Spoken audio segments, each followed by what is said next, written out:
Welcome to Edunomy by Ria. So now we are going to practice few more questions on CUET. So let's start with it.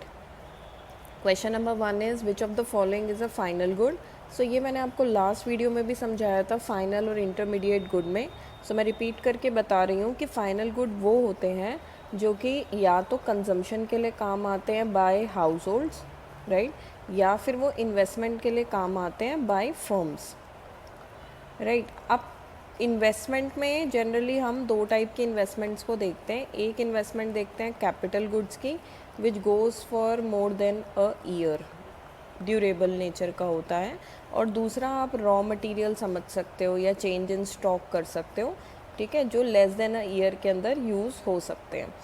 और capital goods की एक और ख़ास बात ये होती है कि they help in further production, help, ठीक है, वो हेल्प करते हैं फर्दर प्रोडक्शन में. Plus they do not lose their identity, वो अपनी आइडेंटिटी को चेंज नहीं करते. For example machines. तो milk use by tea seller is intermediate क्योंकि मिल्क से चाय बन जाएगी, right. Wheat use by flour mill, तो वीट का फॉर्म चेंज हो जाएगा तो आइडेंटिटी लूज हो जाएगी, तो again it's an intermediate. Bread purchase by consumer, so consumer तो for sure is a final good, so the answer is bread purchase by consumer. Then GDP measure क्या करता है? तो वेलफेयर नहीं करता, बल्कि ये तो एक बहुत इंपॉर्टेंट टॉपिक है कि GDP does not measures welfare, is not a true indicator of welfare. Total value of final goods and services, अभी तक तो यही ठीक लग रहा है. गवर्नमेंट रेवेन्यू नहीं होता, एक्सपोर्ट्स नहीं होता, so the answer is B part. Which type of unemployment is common in agriculture? So agriculture के अंदर जो आंसर होता है वो डिस्गाइज्ड होता है. अब डिस्गाइज का क्या मतलब है कि एक फील्ड में 5 ही बंदों की ज़रूरत है but 8 people they are working.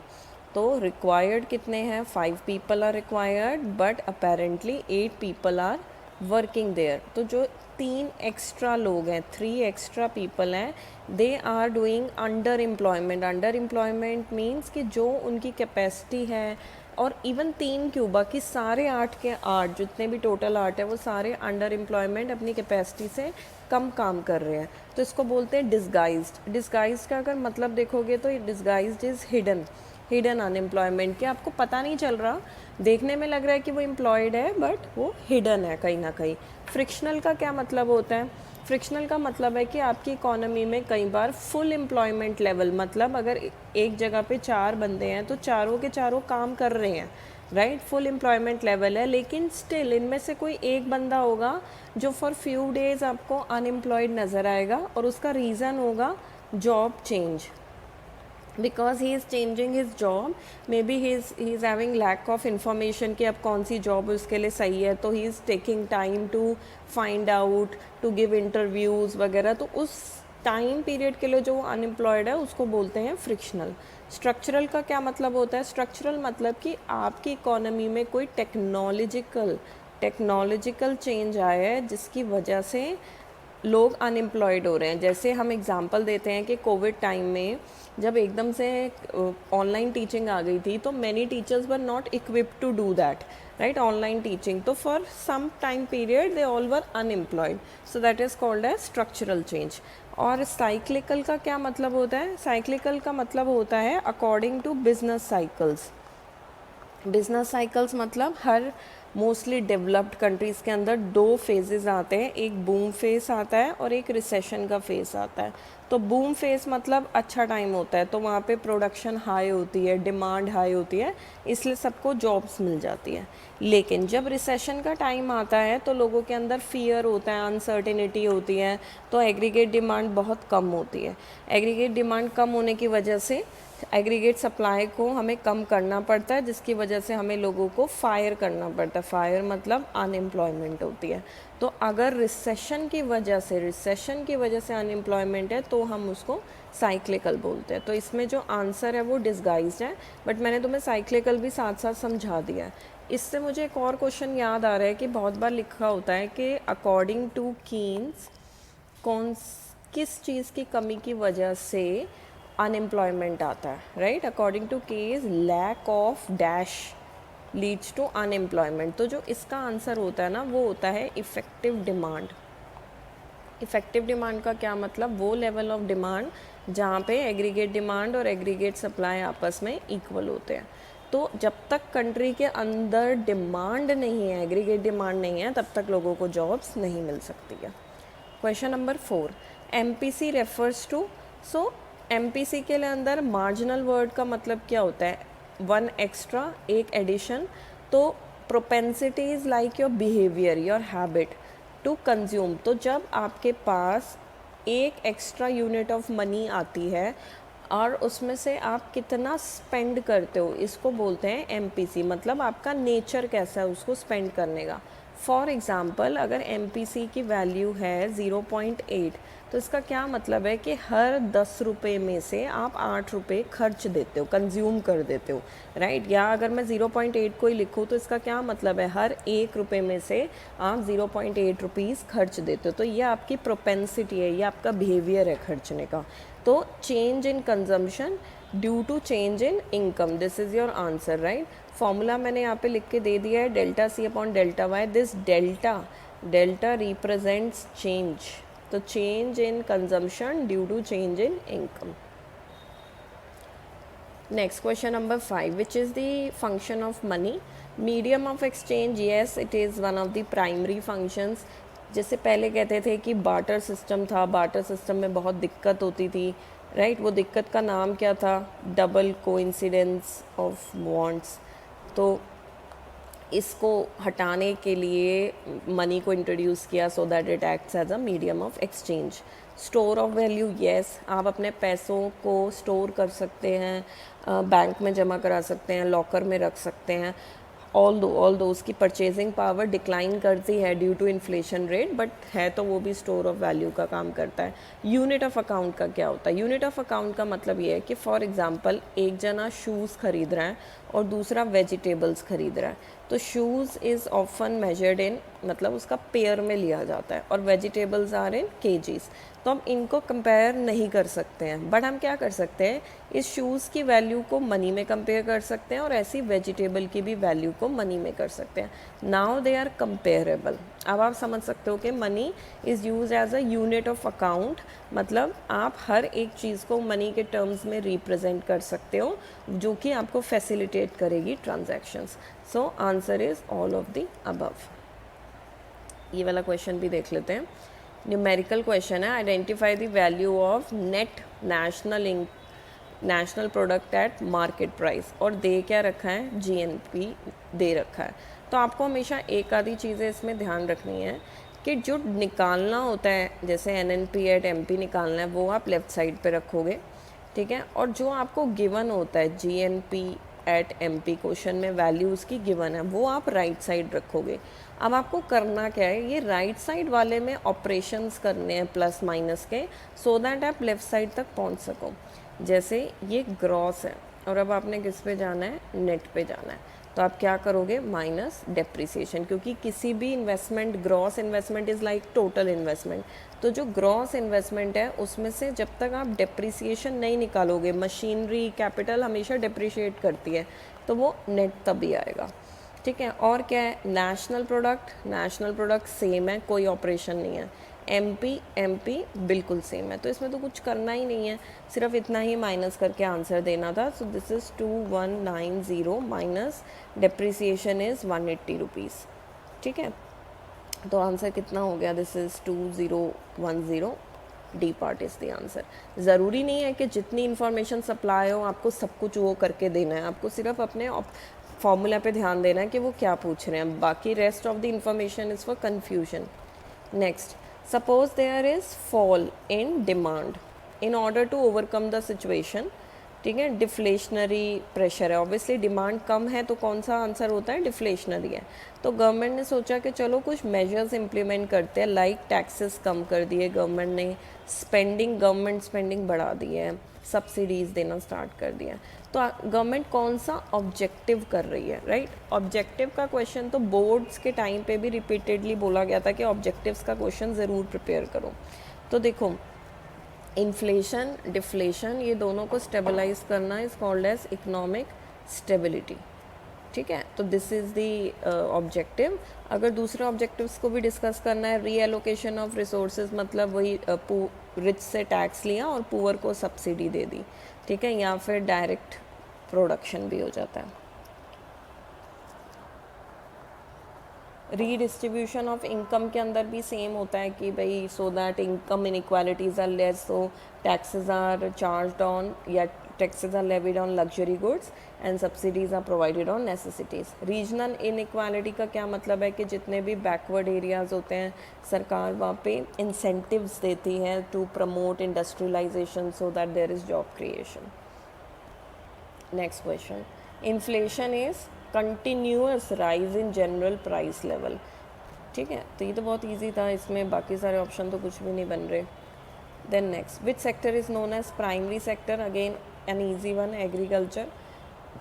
Physical deficit क्या होता है, तो revenue received, revenue expenditure, no this is revenue deficit. Import minus export, हालांकि ऐसा कोई अभी डायरेक्ट फार्मूला है नहीं, लेकिन स्टिल एक्सपोर्ट माइनस इंपोर्ट अगर कर देंगे तो उसको क्या बोलते हैं, बैलेंस ऑफ ट्रेड बोलते हैं। और अगर यहाँ इंपोर्ट माइनस एक्सपोर्ट है तो आप इसको बोल सकते हो अनफेवरेबल बैलेंस ऑफ ट्रेड, ठीक है, ये भी नहीं है। सेविंग्स माइनस इन्वेस्टमेंट, ये तो एक इक्वालिटी के टर्म्स में हमें सॉल्व करना होता है, ये भी नहीं है। तो आंसर क्या है, total expenditure minus total received excluding borrowings. अब इसका मतलब क्या होता है, total received. So when I talk about receipts here, receipts are something in which either there is creation of loan liability, okay, or there is fall in asset. So receipts are of two type, one is revenue and the other one is capital. Now I'm going to just talk about capital. तो capital के अंदर ना दो type की receipts आती हैं, एक आती है डेट क्रिएटिंग और एक आती है नॉन डेट क्रिएटिंग। तो डेट क्रिएटिंग में मतलब जिसके में आपने लोन ले रखा हो तो दैट इज़ डेट क्रिएटिंग, या फिर हम उसको क्या बोलेंगे, बोरोइंग्स। लेकिन नॉन डेट क्रिएटिंग का मतलब ये होता है जिससे आपके सर पे कोई लोन ना आया, जैसे डिसइन्वेस्टमेंट। जब आप पब्लिक सेक्टर अंडरटेकिंग्स के शेयर बेच देते हो तो उसको बोलते हैं डिसइन्वेस्टमेंट, राइट। या फिर आपने कोई लोन ले रखा था और अब आपने किसी को लोन दिया हुआ था और किसी ने आपका रीपे कर दिया लोन, ठीक है, तो रिकवर हो गया आपका लोन, तो that is also non debt creating. तो जब वो इस फॉर्मूले में बात करते हैं तो वो कहते हैं रिसीट्स में सारी रिसीट डालना है, रेवेन्यू डालना है, कैपिटल डालना है, बट इसमें जस्ट एक बोरोइंग वाला पार्ट स्किप करना है। तो इसका मतलब होता है टोटल रिसीट्स एक्सक्लूडिंग बोरोइंग, कि आपने सब कुछ डाल दिया है लेकिन आप उसके अंदर बोरोइंग नहीं इंक्लूड करोगे। So this was the answer. Question number 9 is which is direct tax. Direct tax क्या होता है, जो कि जिस बंदे पे वो टैक्स लेवी होता है वही गवर्नमेंट को पे करता है, मतलब जो इम्पैक्ट एंड जो इंसिडेंस होता है that is on the same person, so you cannot shift the burden of it. So GST is indirect, income is yes, excise is indirect, customs is indirect, so the answer is income tax.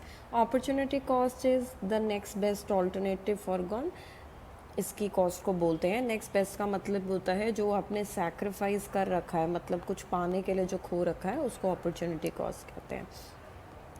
Primary deficit can be zero if, तो simply primary deficit का जो formula होता है physical deficit minus interest payments. तो zero कब होगा बेटा, जब ये दोनों बराबर हो जाएंगे। तो when physical deficit is equal to interest payment, तो आंसर ऑब्वियसली 100 में से 100 माइनस करोगे तभी तो आंसर ज़ीरो आएगा ना।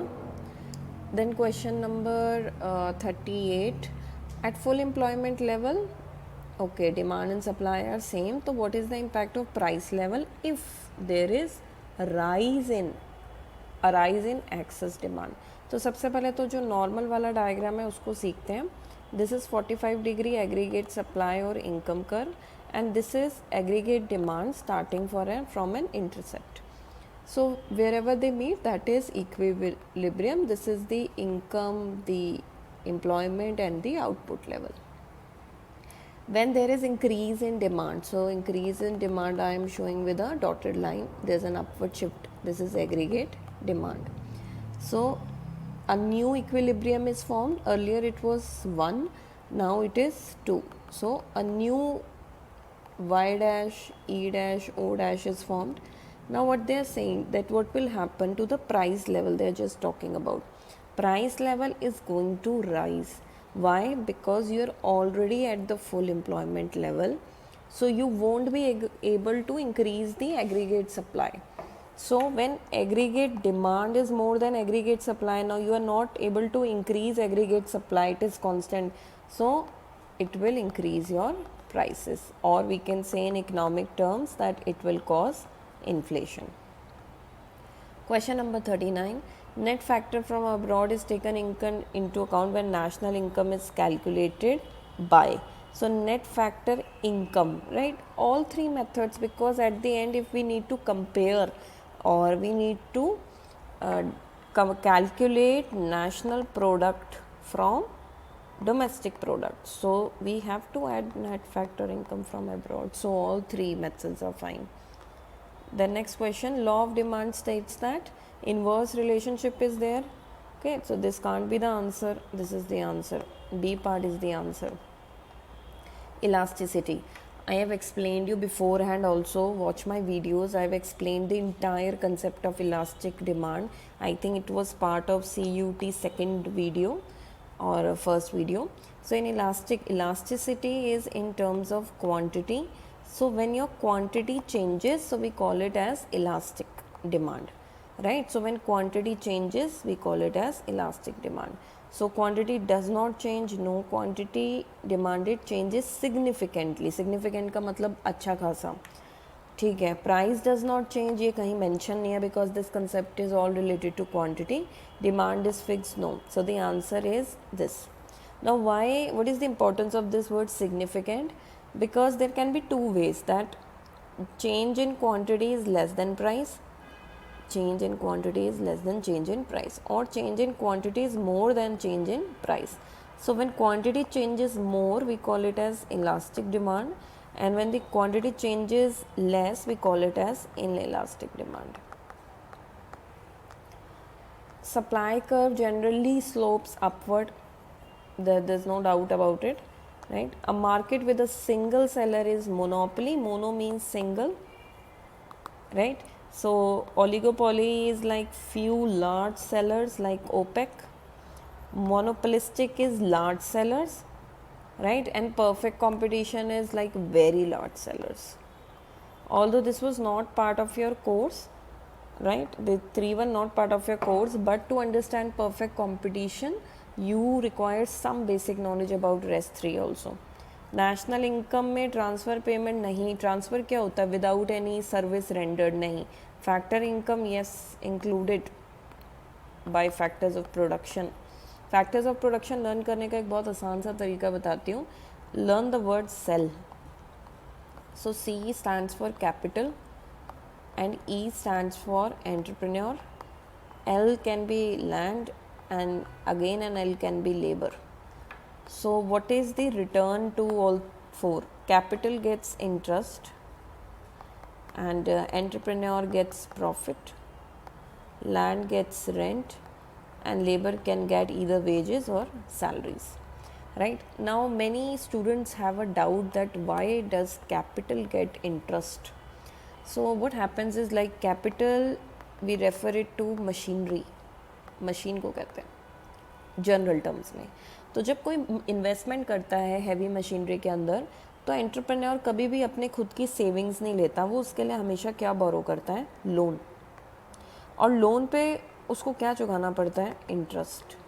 इसलिए जो कैपिटल पे आप कॉस्ट बियर करते हो उसको इंटरेस्ट बोलते हैं.